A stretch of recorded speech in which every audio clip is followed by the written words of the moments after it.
Bienvenue pour un nouvel épisode de Pixis, le podcast. Et nous sommes aujourd'hui le 7 juin à la journée agile à l'hôtel Van der Valk à Nivelles. J'ai devant moi deux personnes qui interviennent dans cette journée agile. Hélène, je vais te poser une question simple. De ton rêve d'adolescente à ce jour, que s'est-il passé? Est-ce que tu es alignée avec ton rêve? Donc, je m'appelle Hélène. Je suis vraiment loin de peut-être de ce que je rêvais adolescente. Mais en fait, j'ai envie de dire, c'est pas grave. Tu rêvais de quoi? Entre astronaute, fleuriste. Astronaute oui, comme non. moi. Je crois que je suis passée par tout ce qui est possible et imaginable, mais c'est pas grave parce que finalement, c'est le chemin pour venir jusqu'ici qui était important et je suis très contente d'être là où je suis aujourd'hui. Qu'est-ce qui te donne de la satisfaction et de l'énergie alors actuellement? Mais d'avoir, je pense, trouvé ma voie, de faire le job qui me plaît. D'être là, donc je suis Scrum Master pour le moment. Hein. Mais ce qui me plaît, c'est aussi d'avoir 36 casquettes. Un jour, c'est SOS Détresse Amitié. Le lendemain, c'est organiser une fête de pension pour un des collègues. Côté à caisse. Oui, oui.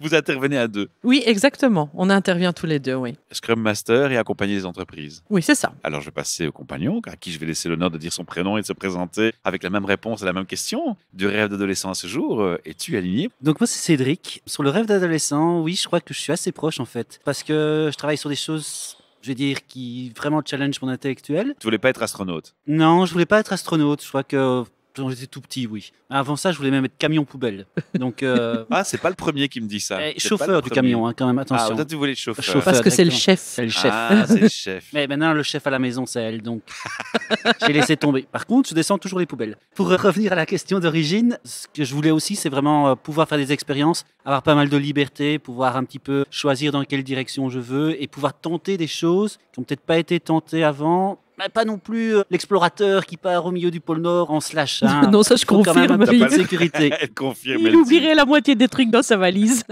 Voilà. On va avoir des petits règlements de compte le soir à la maison. Toi, tu dors dans le canapé. J'ai le sentiment qu'on part sur une voie dangereuse. Non, non. Non, c'est de Pas de l'humour et souci. je plaisante. Alors, je vais vous demander aussi vos formations respectives. Donc, à la base, tu as fait un cursus dans quelle direction? Moi, j'ai fait un master en informatique. Master informatique et toi? Et moi, je suis ingénieur civil en informatique et gestion. Ça va être vachement costaud les discussions à la maison. Hein. Mais c'est justement de là qu'est venue l'idée de notre conférence, en fait. Alors là, tu m'intrigues, raconte, parce que ça va être la question suivante. Pourquoi avoir pris le pli de je postule pour être speaker? Mais c'est surtout pourquoi le pli ensemble. On est mariés femmes. Tiens, j'ai perdu mon mari. Non, il est là. Il est là, il est bien là. C'était l'idée. C'est vrai qu'on nous a déjà demandé, tiens, vous travaillez tous les deux dans l'agilité. De quoi vous parlez le soir? D'agilité. Ben oui, mais tout à fait. Et on s'est rendu compte que on avait des contextes assez similaires. Donc c'est le titre de notre conférence. Au secours, mon produit est invisible. Et on échange beaucoup tous les deux. On échange beaucoup sur justement les problématiques qu'on rencontre, les difficultés. C'est de là qu'est partie l'idée de cette conférence. Et sur tous les essais qu'on fait aussi, sur ce qu'on a tenté de faire avec l'équipe, ce qui a fonctionné, ce qui n'a pas fonctionné. Et juste l'autre, parfois, a des idées aussi. Quand nous, on est bloqué, qu'on a essayé quelque chose, pourquoi ça n'a pas marché, c'est bien d'en discuter aussi avec quelqu'un d'autre qui n'a pas non plus à ce moment-là une pression qu'elle doit répondre dans les 2 minutes et qu'elle doit à tout prix délivrer quelque chose. Et j'imagine pas le même contexte professionnel. Vous ne travaillez pas chez le même employeur. Non. Non. Voilà, ça joue aussi Non, beaucoup, tout je à pense. fait. Ça, c'est quelque chose qu'on ne voudra jamais faire. Et on n'a jamais voulu. Moi, ce qui m'intéresse ici, c'est de quelle manière s'est fait le switch vers l'agilité. Qui était d'abord dans le monde agile? Ça s'est fait ensemble, en même temps? Moi, je sais que la première société dans laquelle j'ai fait de l'agilité, c'est la première société pour laquelle j'ai travaillé. Mais ça s'installait, c'était tout nouveau. Et je pense qu'à l'époque même, j'avais peut-être même pas conscience de tout ce que ça représentait. On venait me proposer une nouvelle façon de travailler et j'avais pas encore conscience à ce moment-là peut-être de tout ce que ça impliquait. Et je pense qu'à l'époque, Cédric, tu diras à quel moment toi tu as rencontré de l'agilité sur ton chemin, mais on n'en parlait pas. C'est pas à ce moment-là que c'est arrivé dans notre discussion. Pour moi, en tout cas, ce n'est venu que bien plus tard. Est-ce qu'il y avait du coup des préjugés, des clichés, des automatismes de pensée quand tu entendais les concepts qu'on te présentait? Non, parce que moi, je trouvais ça très chouette, justement. Qu'est-ce qui te marquait le plus? La communication. Le fait que, plutôt que d'avoir une équipe où chacun est dans son coin, les premiers pas, ça a été bien sûr de mettre en place le fameux daily stand-up. Mais malgré tout, moi j'ai accroché parce que justement ce partage, cette transparence, moi la transparence, c'est une des valeurs qui me parle le plus, a vraiment amené une nouvelle dimension dans l'équipe à ce moment-là. Quel momentum agile s'est fait pour toi? Je crois que c'est venu progressivement aussi. C'est pas quelque chose où à un moment je me suis dit je vais faire de l'agilité. Je crois qu'il y a différents articles qui sont parus. Comme je l'ai dit, j'ai toujours travaillé dans un endroit où j'ai l'opportunité de mettre certaines choses en place, même si j'ai pas une liberté totale. Donc on a fait certaines petites choses en agile et tout ça. Et donc de ce côté-là, vraiment, on est venu progressivement vers l'agilité. Moi, je suis chapter lead, pas Scrum Master, donc c'est pas non plus que de l'agilité. Il y a encore toute la partie technique qui est derrière. Il y a aussi beaucoup plus d'humains de ce côté-là. Voilà un petit peu comment c'est arrivé. Et je crois qu'à un moment donné, on en a parlé tous les deux ensemble de ce qu'on faisait, des parties agiles qu'on suivait, des parties qu'on comprenait pas trop. Et donc c'est comme ça qu'on est arrivés tous les deux, je crois, à se renforcer un petit peu l'autre parce que on voyait aussi ce que l'autre faisait, quoi. Et tu sais quoi? Chez moi, ils font ça, et toi? Mais c'est un peu ça, je crois que ça a été aussi une partie importante dans notre couple, c'est qu'il y a une émulation intellectuelle aussi. On a toujours eu besoin de discuter à la fin de notre journée parce qu'on échange beaucoup. Et c'est vrai que quand le sujet de l'agilité est venu, je crois qu'on a découvert tous les deux que ça nous passionnait, qu'on avait vraiment une attirance pour ces principes, pour ces concepts, pour la mise en place. Et c'est venu naturellement. Ils viennent de l'applaudir, t'as entendu? Oui. Mais je crois que c'est venu tellement naturellement qu'en fait, parfois, on s'en est même pas rendu compte. Quand il y a 3 ans, elle a complètement revu partiellement, on va dire plutôt, son axe de carrière. C'était pas clair pour elle ce qu'elle voulait faire et tout ça. Et je crois que c'est venu dans les discussions ensemble que l'agilité, c'est quand même quelque chose qui te plaît, c'est quand même quelque chose où tu as des connaissances et tout ça. Et donc, oui, c'est pas venu comme ça d'un coup où elle s'est dit je veux faire Scrum Master. Et je me pose une question quand même, quand on rentre chez soi après une journée agile, chacun de son côté, et qu'on échange des choses, est-ce qu'on échange les bonnes pratiques, les mauvaises pratiques, un peu des deux? Et puis est-ce qu'on se dit, oh, t'as vu ça, qu'est-ce que t'en penses? Comment ça fonctionne cette synergie entre vous deux ou ces interactions entre vous deux? Moi, je suis plutôt dans le sens assez négatif là-dessus. Donc, je vais plutôt... Oui. Comment il m'étonne? J'ai plutôt lui dire écoute, il y a encore eu ça qui a pas été, ça qui a pas été, ça qui a Ah, pas t'es été. comme ça, toi, Cédric. Ouais. Par contre, elle, c'est juste l'inverse. Elle est super positive, Donc vous êtes toujours. complémentaires, du coup, Oui, jusqu'au très. bout, Ouais. même dans le Donc, boulot, quoi. Moi, j'ai que des problèmes et elle a que des solutions. Oh, Voilà. j'aime Oh, il bien. est mignon, il est C'est mignon. mignon, c'est Oui, mignon. il est mignon. Non, parce qu'après, on enchaîne là-dessus et bon, tout n'est pas si noir non plus. Donc tu ne dormiras pas dans le sofa ce soir. Non. Non, je crois pas. Voilà, je crois qu'après, quand on va plus loin dans la discussion, il y a des choses positives qui ressortent.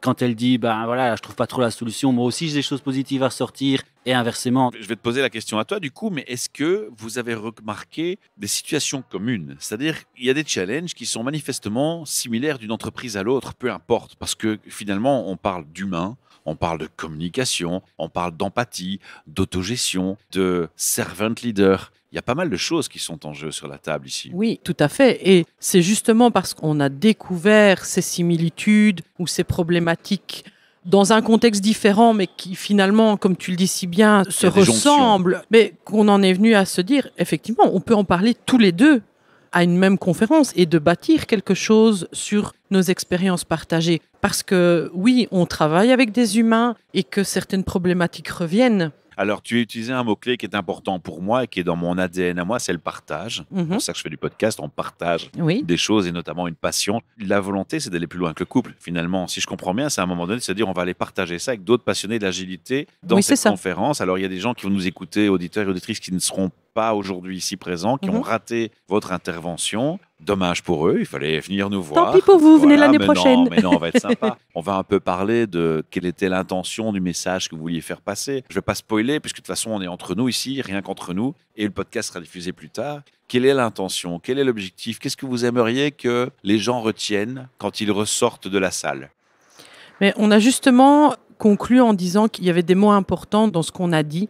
Et ce sont des mots qui sont tirés de Agile et du framework Scrum. C'est de la valeur. Ce qu'on veut quand on fait de l'agilité, c'est donner de la valeur à ce qu'on fait pour les utilisateurs, mais aussi que l'équipe qui va produire cette valeur, elle soit elle-même aussi valorisée.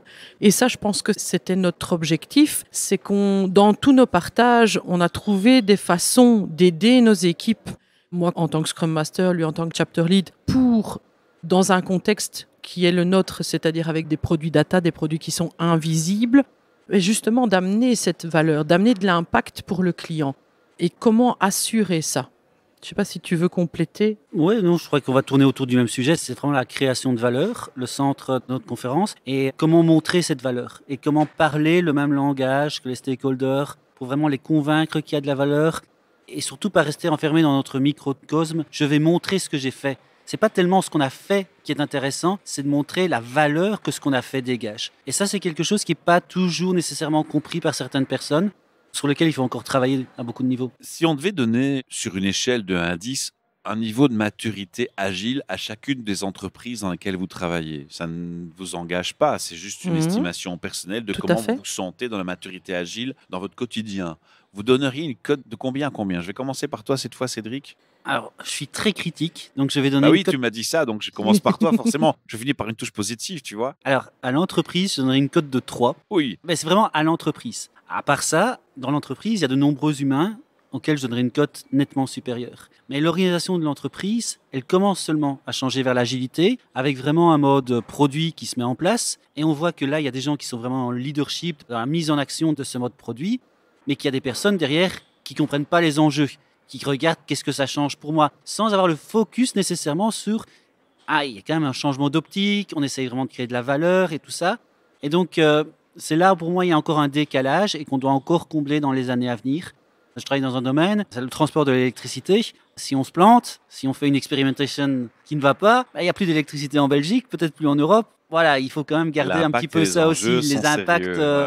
Mais ça n'empêche qu'il faut quand même changer certaines choses, avoir une approche plus dynamique, plus agile. mais moi je vois pas ça comme un message négatif parce qu'en fait c'est une prise de conscience d'une entreprise qui vise à devenir mature en agilité et le changement commence par une prise de conscience. Et donc si on en est consciente, c'est déjà un très très bon départ, tu vois. J'ai pu rebondir sur du positif. Hélène? Dans le contexte dans lequel je suis, mais moi je suis plutôt vers le 7-8 sur 10 parce que c'est une entreprise qui a voulu installer l'agilité il y a déjà quelques années et qui a déjà atteint, je pense, une belle maturité. Il y a possibilité de progresser, évidemment, mais il y a une vraie conscience à tous les étages, j'ai envie de dire, de l'intérêt de l'agilité.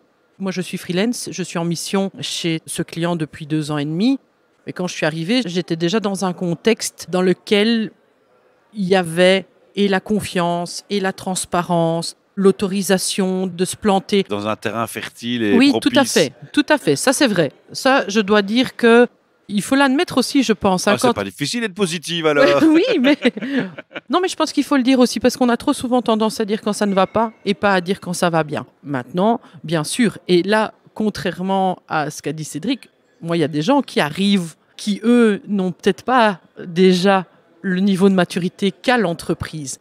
Tu vois, l'entreprise est agile, mais les consultants qui arrivent ou les nouveaux employés ne sont pas encore, eux, dans cette maturité-là. Moi, il est là le challenge, c'est d'amener aussi ces personnes. Je parlais à des gens qui disaient sponsoriser la journée agile. Ok, c'est pas un salon de l'emploi, mais c'est une réunion de talents et de personnes motivées, stimulées et animées dans une communauté agile avec un mindset spécifique. Vous croyez pas qu'il est vachement plus facile de recruter dans ce vivier de talents les bons esprits, les bons mindsets, que de les recruter quelqu'un qui n'a pas du tout ce mindset, qui ne s'y intéresse même pas, et de devoir le changer? Où croyez-vous que l'énergie va être le plus vite épuisée et consommée? Je suis d'accord avec toi parce que je pense que le plus difficile, c'est de transmettre la confiance. Le fait de dire à quelqu'un, sois transparent et confiance, on ne va pas te taper sur les doigts. Je trouve que ça, pour l'instant, c'est un de mes plus gros challenges, c'est de faire comprendre aux gens qu'ils peuvent expérimenter, qu'ils peuvent essayer. D'ailleurs, je pense qu'ils doivent aller lire le bouquin de Douglas Squirrel parce que, à mon avis, il y a des choses intéressantes à aller chercher. Et je crois que, globalement, la société, si je dois lui donner un score, toute la société entière, donc la société européenne, ce serait un score de 1. Donc les gens ne sont pas naturellement dans ce mood. C'est quelque chose, même si on en parle, il y en a de plus en plus. On est dans un microcosme qui vit dans l'agilité. La plupart des gens ne savent pas que c'est autorisé de se tromper, de ne pas y arriver. On est toujours dans un mindset de la réussite à tout prix, de la réussite à court terme. On va être évalué le lendemain. Même les écoles, par exemple, sont toujours dans ce modèle.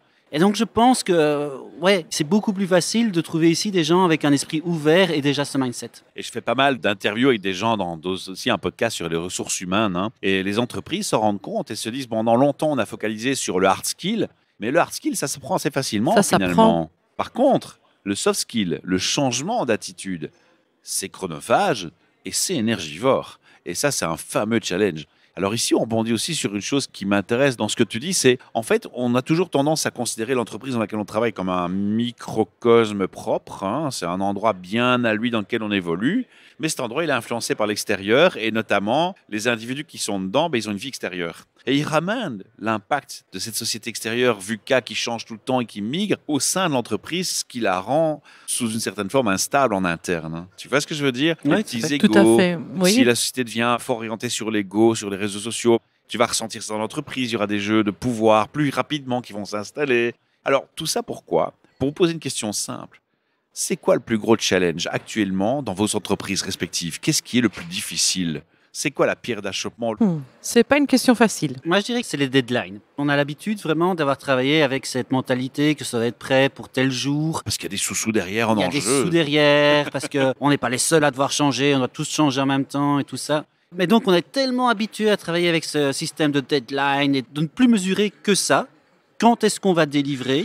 Qu'on a perdu la notion de qualité aussi. Et donc ça reste pour moi un des gros challenges à l'heure actuelle. En plus, avec une société pour le moment qui est tout le temps pressée, on doit toujours aller plus vite et tout ça, pas sûr que la qualité, elle augmente. Il y a un truc qui m'intrigue sur la qualité, c'est que moi, quand je vois les travails du product owner ou que j'entends les échanges en entreprise sur la qualité d'un produit, une definition of done, les incrémentations et les résultats finaux, les stakeholders qui sont consultés pour voir un résultat qui satisfasse tout le monde. Et j'ai l'impression que parfois, on s'arrête trop vite. Et là, je dis merci au UX designer, d'ailleurs, il y en a un derrière toi, parce qu'à un moment donné, le user experience est primordial. Et en termes de user experience, si moi je me positionne en tant que consommateur d'un produit, quel qu'il soit, et on s'en fout duquel, moi ce que je vois, c'est que de plus en plus, il est difficile d'avoir un support avec un humain et une réponse humaine, ou en ligne ou au téléphone, ou un contact. Parfois, il y a même des sociétés où pour trouver le numéro de contact, je fais un défi de le trouver. Pour les contacter, c'est chapeau, hein.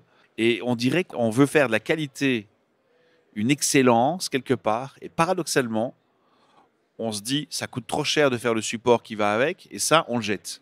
Mais alors, quel est le sens de faire un produit de qualité? Donc, je te challenge un peu sur jusqu'où on va dans l'agilité quand on essaye, toi qui travailles dans un secteur où on fait du délivrable quand même, où est-ce qu'on va sur cette réflexion? Où est-ce qu'on s'arrête dans... Qu'est-ce que c'est la qualité finalement? C'est une très bonne question en fait. Je pense que la qualité, c'est vraiment vis-à-vis de ce qu'on livre. Il y a plusieurs qualités. Il y a la qualité du processus pour arriver à livrer. Il y a la qualité du support. Ça, c'est vraiment aussi important, comme tu le disais. Et je pense qu'on n'investit pas assez dans le support aujourd'hui. D'ailleurs, Tu as plutôt tendance à confirmer ce que je constate. Oui, d'ailleurs, dans les propositions qu'on avait pour rendre notre produit plus visible, il y a justement une partie, c'est investissez dans le support. Ça va rendre tout à fait votre produit visible parce que les gens sauront qui contacter, vous aurez un vrai retour, vous comprendrez comment les gens utilisent votre produit. Et question de confiance. Comment faire confiance à un produit si j'ai aucun contact et je suis livré à moi-même quand il y a le moindre couac? Exactement. C'est un moment clé, hein. Je vais te laisser la parole aussi pour me répondre. De ton côté. Alors, tu parlais de challenge. Oui. Moi, je trouve que le challenge, c'est l'autogestion. On parlait d'attitude tout à l'heure. Je trouve que dans la société dans laquelle on vit, les personnes sont encore tellement infantilisées que quand elles arrivent dans un domaine où on leur dit « gérez-vous vous-même, on vous fait confiance », Tu as les cartes en main. il y en a qui ne savent pas comment faire. Bah ouais. Il y en a qui ne savent pas comment faire. Il y a un truc qui me titille moi là-dessus, c'est qu'on parle aussi de servant leadership Mhm. en agilité. Est-ce que le côté servant leadership va pas accentuer encore cet effet quelque part? Je suis pas sûre. Je pense que là, c'est au servant leader d'oser correctement son C'est un accompagnement. curseur, hein, mais c'est Tout à fin fait. hein, le réglage. C'est subtil d'amener des gens, parce que ce qu'il faut amener, c'est à redonner aux gens confiance en eux Exact. pour qu'ils osent faire ce qu'ils ont à faire sans qu'on leur dise fais ça, mets à jour ton statut, est-ce que tu as rempli tes tâches, est-ce que tu as fait ci, est-ce que tu as fait là. C'est tout un travail, c'est vraiment un travail, Je dirais même un art, parce que c'est se placer ce curseur qui est l'art. oui, tout à fait. Et c'est un marathon aussi. Ouais. Aussi, tu rejoins le côté Oui, tout à marathon. fait. Ça prend du temps, ça prend du temps. La confiance, elle n'arrive pas en claquant des doigts.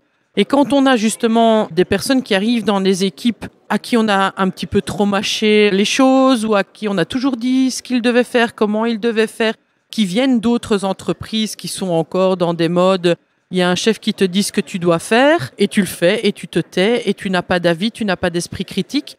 Mais tout d'un coup, si on les lâche trop vite, mais ils peuvent prendre peur parce qu'ils sont perdus, parce qu'ils n'ont pas les cartes en main, justement, comme tu le disais, ils n'ont pas les cartes en main. Et donc, c'est des choses qu'il faut détecter et alors amener petit à petit. Moi, j'aime bien leading by example. Montrer que les autres peuvent le faire, montrer que ça fonctionne, le faire moi-même et donner aux gens le goût de s'y mettre. C'est inspiré finalement, Oui. hein, c'est vraiment ça. Oui, tout à fait. Comment tu idéaliserais ton futur agile, hein? C'est quoi ton futur? Mais mon futur, c'est de continuer ce métier qui me plaît énormément. On le sent, hein, la Oui. passion est là. Hein. Là, on sent que ça vient des tripes. Hein. Oui, parce que ça coche toutes les cases, je vais dire, de mes valeurs et de ce que j'ai envie de faire. Mais voilà, c'est de continuer à pouvoir accompagner des équipes, changer aussi. Moi, j'ai besoin de changement. Donc voilà. D'où le métier de consultante. Oui, exactement. De passer d'une équipe à l'autre et de pouvoir apporter quelque chose. Vraiment de pouvoir permettre aux personnes justement d'atteindre dans cette équipe le niveau de confiance, de transparence qui est pour moi absolument indispensable pour bien fonctionner. Je veux que les gens ils se sentent bien dans leur boulot, qu'ils se sentent valorisés, qu'ils puissent eux développer tout leur potentiel. Avec moi, les petits cailloux que je vais pouvoir semer pour les aider. Jolie métaphore aussi. Pour toi? Je crois que c'est la transparence. La transparence, c'est vraiment un élément essentiel. Parce que quand on est transparent, tout le monde sait ce que fait tout le monde. Et donc, on peut facilement donner des conseils aux autres. C'est beaucoup plus facile d'entrer dans une relation qui est constructive, en fait, à partir du moment où c'est transparent. C'est plus facile d'aller aider les autres. Aussi, c'est plus facile de comprendre quand les autres souffrent à partir du moment où on est transparent. Donc, je crois que vraiment développer cette culture de la transparence, c'est un point qui est absolument essentiel dans les années à venir. Et ça va vraiment permettre qu'il y ait beaucoup plus d'entraide. Et je crois que c'est un des points clés de l'agilité, c'est de pouvoir s'entraider. Et aujourd'hui, ça reste encore beaucoup trop. Je dois demander de l'aide. Et ce n'est pas quelqu'un d'autre qui vient proposer son aide parce qu'il voit qu'on est en souffrance sur un point. Et ça, c'est vraiment le changement de mentalité sur lequel il faut travailler dans les années à venir. Avec deux experts comme vous au micro, j'ai envie d'aborder un thème un peu plus difficile peut-être. Je sais pas, vous me direz si c'est plus difficile de l'aborder. Mais souvent, moi, quand j'ai découvert l'agilité grâce à Pyxis, j'ai entendu « Ouais, mais l'agilité, c'est pour l'IT. C'est pour le domaine IT. » Moi, je considère que c'est totalement faux parce qu'en fait, c'est un mindset, c'est une culture et c'est incohérent de le mettre dans un département et pas dans le reste. Et je crois que l'agilité peut rendre service à des tas de métiers différents au sein des entreprises. Qu'est-ce que vous en pensez et quel message on donnerait pour dire aux gens « Mais non, vous êtes à côté de la plaque » ou au contraire, confirmer la chose? Qui répond? Alors moi, je peux confirmer parce que moi, j'ai fait de l'agilité en dehors de l'IT. Dans quel secteur? Dans le secteur de la formation et dans le secteur industriel. Voilà. Alors, justement, pour ne pas effrayer, j'ai mis des choses en place avec mes équipes à l'époque. J'ai géré une équipe de gestionnaires de formation, donc on développait des délivrables. Pour moi, à partir du moment où on délivre quelque chose, où il y a un produit, on peut mettre en place de l'agilité. Ça ne doit pas forcément être de l'IT. Donc évidemment, je ne suis pas venu avec mes gros sabots, les gars, on va faire un daily scrum. Mais je leur ai fait faire de l'agilité sans qu'ils le sachent d'une certaine façon. Et je vais être plus extrémiste que toi, pas forcément un produit de l'humain. Un RH peut faire de l'agilité, les RH peuvent faire de l'agilité. Pourquoi pas? Pour moi, à partir du moment, effectivement, où on a et des gens et des activités, bien sûr qu'on peut mettre en place un framework Scrum ou de l'agilité tout simplement, bien sûr. Moi, j'ai entendu Jean-Christophe, je lui fais un petit coucou, le fondateur de Waymanity, qui m'a dit dans une interview avec Norman que même dans la famille, au privé, avec les enfants, il faisait un petit tableau, des concepts agiles transpirés dans la famille. Alors, ça transpire chez vous? Je ne sais pas, vous me direz si avec les enfants, ça transpire aussi? C'est peut-être à nos filles qu'il faut le demander. On les invitera au micro, alors. Je ne crois pas que ça transpire dans le sens où on n'a pas un board ou des choses comme ça, mais je crois qu'elles apprennent énormément aussi de nos conversations. Ah oui, parce qu'elles entendent. Elles entendent et donc elles ont le bon état d'esprit. la génération des futurs, en plus. Ouais, mais je crois qu'elles ont un bon état d'esprit. Je crois aussi que dans l'éducation qu'on leur a donnée, elles n'ont pas peur d'essayer certaines choses. Même si ma femme dirait que je leur mets beaucoup de pression à l'école, elles n'ont pas peur de rater non plus certaines choses. On va tout savoir, oui, dans la vie privée ici. Les valeurs sont là. Les principes, la transparence, la confiance, le fait de ne pas avoir peur quand on a une pète en science et qu'on revient avec... voilà, et de pouvoir comprendre pourquoi ça n'a pas fonctionné. Et d'en faire une force, oui. De réapprendre au-dessus. Ouais. Voilà. Alors, je te laisse continuer. Cédric, du coup, l'entreprise dans laquelle tu travailles, est-ce qu'ils ont compris que l'agilité, ce n'était pas réservé aux IT? Ça oui, je pense que c'est quelque chose qui passe de plus en plus. L'agilité commence aussi dans d'autres départements et tout ça, donc vraiment pas de souci de ce côté-là. Par contre, je pense que c'est intéressant de voir où ça a commencé, parce que ça a commencé quelque part en IT, ou en tout cas ça a beaucoup plus de puissance au niveau de l'IT. La pertinence. La pertinence, oui, exactement. Je crois qu'il y avait un problème à la base avec certains profils en IT, où les gens sont plus renfermés sur eux-mêmes généralement. On voit ça comme un travail individuel et tout ça. Donc je crois que ça avait beaucoup de sens de travailler d'abord à ce niveau-là. Mais maintenant, je crois qu'on a développé suffisamment au niveau des frameworks agiles et tout ça pour aussi que ça commence à avoir une valeur sur des gens ou des profils au début où ça en aurait peut-être eu moins. Justement, le fait d'avoir ces principes de transparence, on va montrer un incrément toutes les 2 semaines pour recevoir du feedback, pour pouvoir s'adapter. Ça a peut-être effectivement forcé des personnes qui travaillaient dans leur coin pendant 6 mois.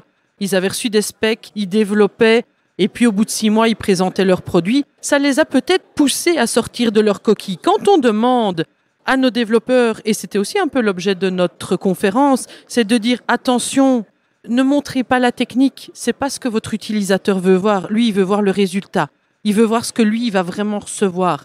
Votre machinerie, votre popote interne, c'est pas ça qui intéresse la partie prenante ou qui intéresse l'utilisateur. Et donc, c'est vrai que ces méthodologies, elles ont peut-être poussé des gens à l'exercice de communiquer. Effectivement. Et parce qu'aussi, on prône aussi le fait de communiquer avec le client pour bien comprendre son besoin, aller chercher le feedback, aller le demander. Oui, ça pousse les gens à sortir de leur coquille. Je crois aussi qu'il y a la notion d'équipe est beaucoup plus développée avec l'agilité. Voilà. Et que dans l'équipe, il y a aussi beaucoup plus de profils différents. On n'a pas que des développeurs, on a parlé de UX et tout ça. Et on a parlé d'interaction avant d'autres choses. Exactement. Et donc, je pense que le fait, ça se voit moins parce que peut-être qu'il y a toujours ces personnes-là, mais elles ne sont pas nécessairement en contact qu'avec des personnes qui sont dans le même mindset.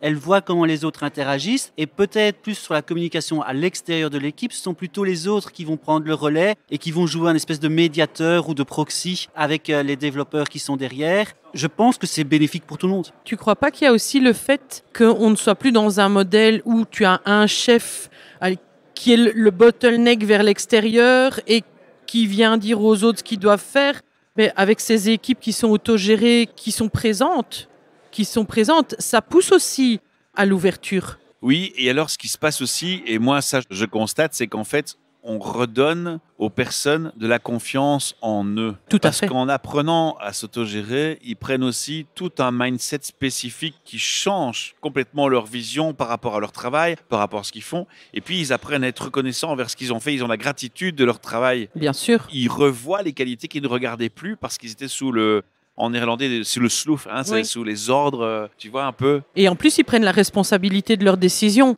Parce que comme ils leur savent que destin en main. Voilà, et comme ils savent que derrière, on ne va pas leur taper sur les doigts s'ils avaient pris une mauvaise décision ou peut-être la moins bonne, qu'il y a cette autorisation de se tromper, mais ça permet vraiment cette ouverture, vraiment, je pense. J'ai un avis différent sur ce point-là parce que je ne crois pas qu'on ait une autorisation de se tromper.